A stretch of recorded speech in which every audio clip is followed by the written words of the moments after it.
হরমুজে নতুন রুটের মানচিত্রে একমত ইরান ওমান, সমঝোতার শর্ত মানলেই খুলবে নৌপথ, বলছে তেহরান।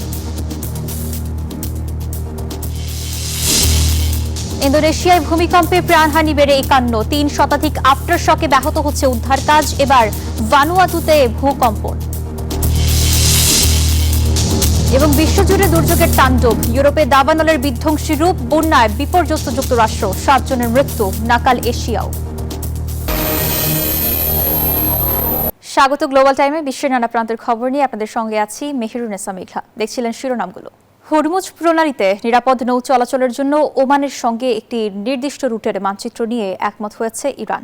স্বাভাবিক বাণিজ্যিক জাহাজ চলাচল পুরোপুরি চালু করতে যুক্তরাষ্ট্রের নৌ অবরোধ ও সামরিক হুমকি বন্ধ সহ আরও কিছু শর্ত পূরণ করতে হবে বলে জানিয়েছে তেহরান।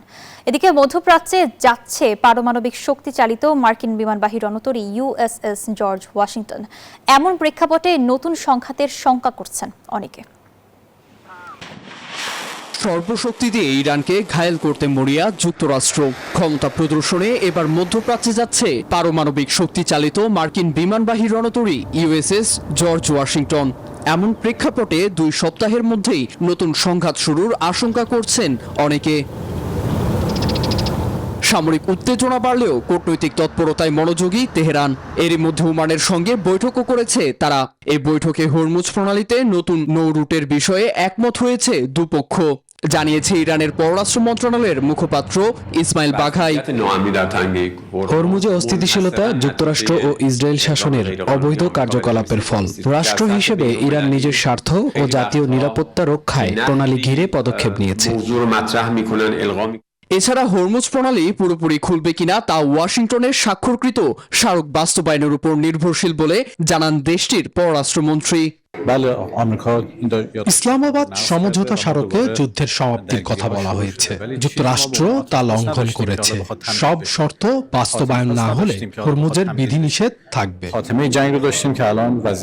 মার্কিন ঘাঁটিতে হামলার সময় কাতারের হাতে আটক 3 ইরানি পাইলটের বর্তমান পরিস্থিতি নিয়ে উদ্বেগ জানিয়েছে বিপ্লবী সেনারা, যদিও আটকের বিষয় নাকচ করেছে দোহা। নীরব দাস, নিউজ 24। আন্তর্জাতিক সকল আইনকে বৃদ্ধাঙ্গুলি দেখিয়ে সীমান্তবর্তী দেশগুলোতে নারকীয় আগ্রাসন চালাচ্ছে ইসরায়েল।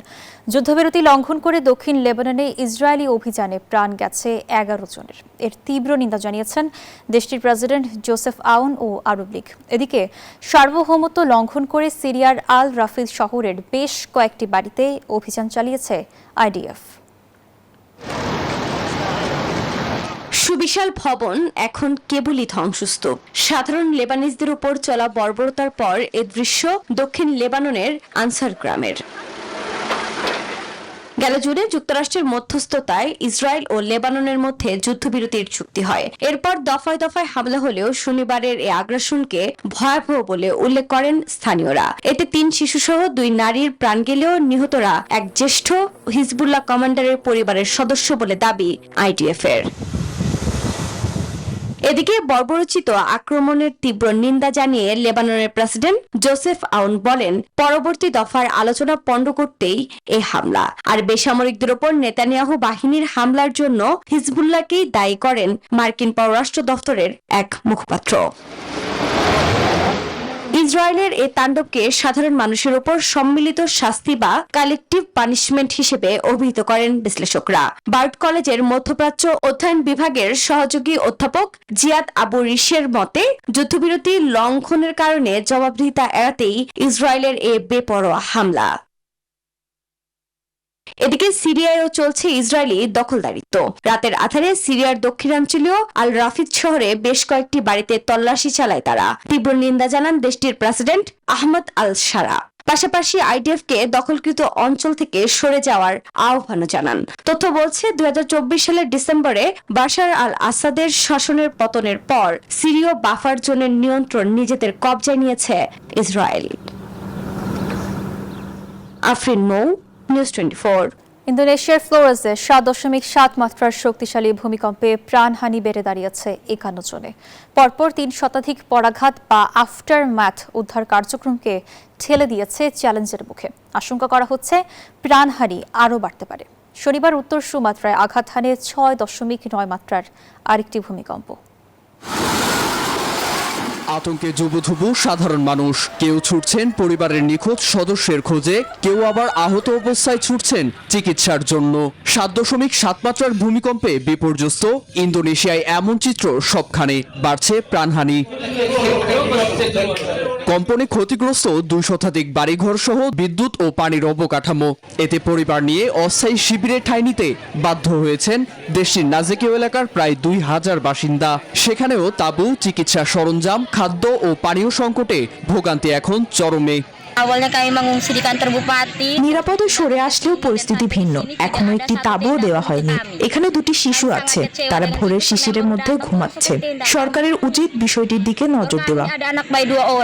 ভূমিকম্পের পর দেশজুড়ে আঘাত হানে 300 পরাঘাত, ঘটে ভূমিধস।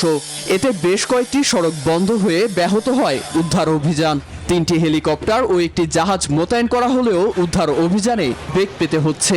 এমন অবস্থায় ক্ষতিগ্রস্তদের কাছে 50,000 ত্রাণ সামগ্রী পৌঁছে দেওয়ার নির্দেশ দিয়েছে দেশটির সরকার।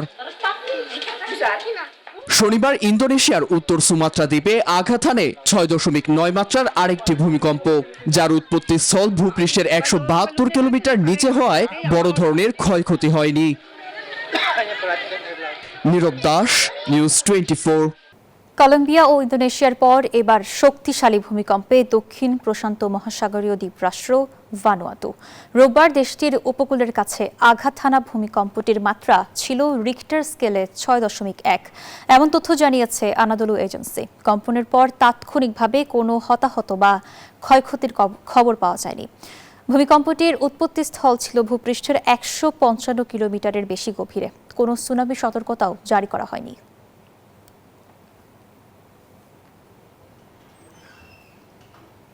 একদিকে দাবানলে পড়ছে ইউরোপ, অন্যদিকে বন্যার কবলে চীন ও ভারতের বিভিন্ন অঞ্চল। যুক্তরাষ্ট্রের ইন্ডিয়ানা অঙ্গরাজ্যে বন্যায় 6 জনের মৃত্যু হয়েছে। এদিকে হারিকেন লালার তাণ্ডবে বিপর্যস্ত হাওয়াই অঙ্গরাজ্য। যুক্তরাষ্ট্রের হাওয়াই অঙ্গরাজ্যে আঘাত এনেছে হারিকেন লালা।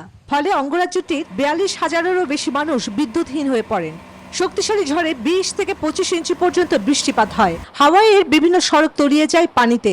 রাজ্যটির গভর্নর জানান 1 জনের মৃত্যু হয়েছে। ন্যাশনাল হারিকেন সেন্টার জারি করেছে প্রাণঘাতী পরিস্থিতির সতর্কতা।